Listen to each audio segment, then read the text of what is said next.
آج رجب المرجب کے آخری عشرے کا آخری ہفتہ ہے۔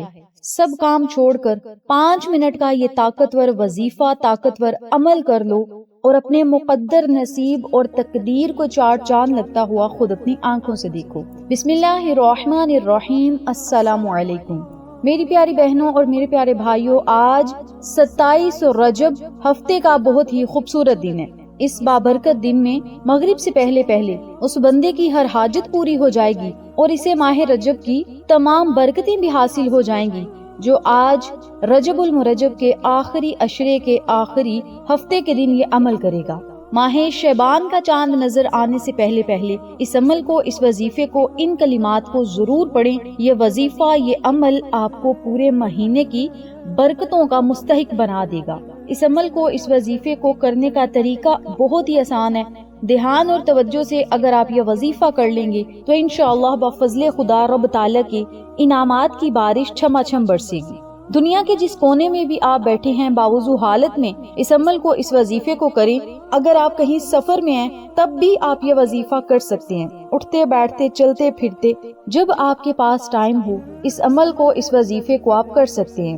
اس طاقتور تسبیح کو اتنی آواز میں پڑھنا ہے کہ آپ کے کانوں تک آواز آئے۔ صرف دل میں پڑھنے سے خیالات اور وسوسے آتے ہیں، جس سے عمل کی تاثیر کم ہو جاتی ہے، بندے کا دھیان دنیاوی کاموں کی طرف ہو جاتا ہے۔ اس لیے آپ نے اتنی آواز میں ضرور پڑھنا ہے، آپ کو لگے کہ ہم اللہ کا ذکر کر رہے ہیں اور اپنی توجہ آپ نے اللہ کے ذکر کی طرف رکھنی ہے۔ آج کے اس بابرکت دن نیت کریں کہ مولا ہماری تمام خطاؤں کو معاف فرما، رجب المرجب کے صدقے، اپنے محبوب محمد مصطفیٰ صلی اللہ علیہ وسلم کے صدقے مولا ہمیں حلال اور پاکیزہ رزق عطا فرما، جھوٹ سے بچا، گناہوں سے بچا، اور ہماری توبہ کو آج کے دن ضرور شرف قبولیت عطا فرما۔ یقین کامل کے ساتھ اس وظیفے کو کریں اور اس عمل سے آپ کو اتنے زیادہ فائدے ہوں گے، آپ دیکھ کر حیران رہ جائیں گے۔ یقین کامل کے ساتھ اللہ پر توکل اور بھروسہ رکھ کے یہ وظیفہ شروع کریں۔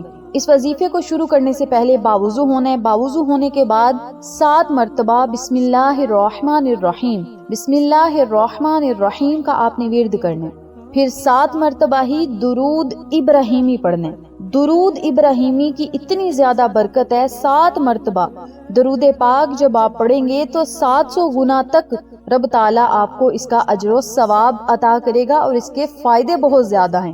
درود پاک 7 مرتبہ پڑھنا ہے، پھر اپنی حاجت اور مقصد کو اپنے ذہن میں لانا ہے۔ جو بھی آپ کا مقصد ہے اس کی آپ نے نیت کر لینی ہے، مولا فلاں حاجت ہے اسے پورا کر دے، فلاں مقصد کو پورا کر دے۔ اگر قرضوں میں ڈوبے ہیں تو مولا ہمیں قرضوں سے نجات عطا فرما، بیماریوں سے شفا عطا فرما، ہمارے کاروبار کو چلا دے۔ اپنے لفظوں میں آپ نے نیت کرنی ہے۔ نیت کرنے کے بعد صرف 41 مرتبہ استغفر اللہ ربی، استغفر اللہ ربی، استغفر اللہ ربی، ان کلمات کو پڑھنے۔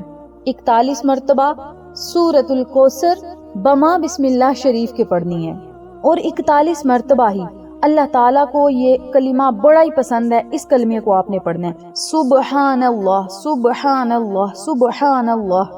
یہ کلمہ اللہ تعالیٰ کو بڑا زیادہ محبوب ہے، بڑا پسند ہے۔ اس کلمے کو جب کوئی شخص پڑھتا ہے تو رب تعالیٰ اس شخص کو دیکھ کر مسکراتا ہے، راضی ہو جاتا ہے، خوش ہو جاتا ہے۔ تو آپ نے 41 مرتبہ سبحان اللہ ضرور پڑھنا ہے۔ ایک مرتبہ آقا علیہ الصلوۃ والسلام کا گزر حضرت ابو ہریرہ رضی اللہ تعالی عنہ کے پاس سے ہوا، تو آپ صلی اللہ علیہ وسلم نے فرمایا، کیا میں تمہیں وہ پودا نہ بتاؤں جو جنت میں اس دنیا کے پودے سے بہتر ہے؟ نبی کریم صلی اللہ علیہ وسلم نے فرمایا، وہ بیج ہے سبحان اللہ۔ جو کوئی ایک مرتبہ سبحان اللہ پڑھ لیتا ہے اس کے نام کا جنت میں ایک درخت لگا دیا جاتا ہے، اور یہ سنن ابی ماجہ کی حدیث پاک ہے اور صحیح بخاری کی روایت ہے۔ آپ صلی اللہ علیہ وسلم نے فرمایا، جو شخص دن میں 100 مرتبہ سبحان اللہ و بحمدہ کہتا ہے، اس کے گناہ مٹا دیے جاتے ہیں، چاہے وہ سمندر کی جھاگ کے برابر ہی کیوں نہ ہو۔ سبحان اللہ کہنے سے نہ صرف جنت میں درخت لگتا ہے بلکہ یہ اللہ کی ناراضگی کو بھی ٹھنڈا کرتا ہے اور گناہوں کو بھی مٹا دیتا ہے۔ میری پیاری بہنوں اور میرے پیارے بھائیوں، 41 مرتبہ آپ نے سبحان اللہ ضرور پڑھنا ہے۔ آخر میں پھر آپ نے 7 مرتبہ درود ابراہیمی پڑھنا ہے، اور پھر آپ نے رب تعالیٰ کے حضور رو رو کر گڑ گڑا کر دعا کرنی ہے۔ عاجزی کے ساتھ اللہ کے حضور دعائیں کریں، بے بس ہو کے دعائیں کریں، ٹوٹے دل کے ساتھ اللہ کو اپنے دکھڑے سنائیں۔ یا اللہ، میں تیرا عاجز اور گناہگار بندہ تیرے در پہ دستے سوال پھیلا کر بیٹھا ہوں، مولا میرے ٹوٹے دل کی لاج رکھ لی۔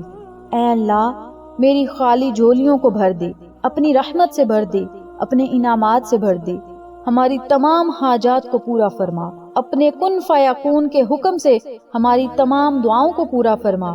میرے اللہ، ہمارے آنسوؤں کو گواہ بنا دے کہ میں تیرے سوا کسی کا محتاج نہیں۔ یا ارحم الراحمین، یا ارحم الراحمین، یا ارحم الراحمین، میری پکار سن لے اور مجھے مایوس نہ لٹانا۔ ان اٹھے ہوئے ہاتھوں کی لاج رکھنا، اپنے خزانوں سے خزانے عطا فرما، اپنے رزق سے رزق عطا فرما، اپنی دولت سے دولت عطا فرما، ہمیں سکون عطا فرما۔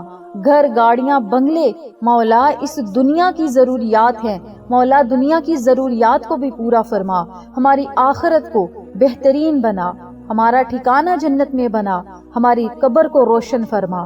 مولا ہمارا خاتمہ بالخیر ہو، خاتمہ ایمان پر ہو، جب ہمیں واپسی ہو لب پہ ہو حق لا الہ الا اللہ وحدہ لا شریک لہ واشہد ان محمدن عبدہ ورسولہ۔ ایسے آپ رب تعالیٰ کے حضور دعا کریں، انشاءاللہ بفضل خدا رب تعالیٰ آپ کی تمام دعاؤں کو ضرور قبول فرمائے گا اپنے محبوب محمد مصطفیٰ صلی اللہ علیہ وسلم کے وسیلے۔ اس امید کے ساتھ رب تعالیٰ سے دعا ہے کہ رب تعالیٰ میرے تمام سننے والے اور دیکھنے والے بہن بھائیوں کی تمام حاجات کو پورا کرے، پریشانیوں کو ختم کرے، مصیبتوں کو دور کرے، بندشیں رکاوٹیں ختم کر کے ان کے حق میں بہترین فیصلے کرے، اور ان سب کے وسیلہ رب تعالیٰ میری بھی تمام دعاؤں اور حاجات کو پورا کرے۔ آمین ثم آمین یا رب العالمین۔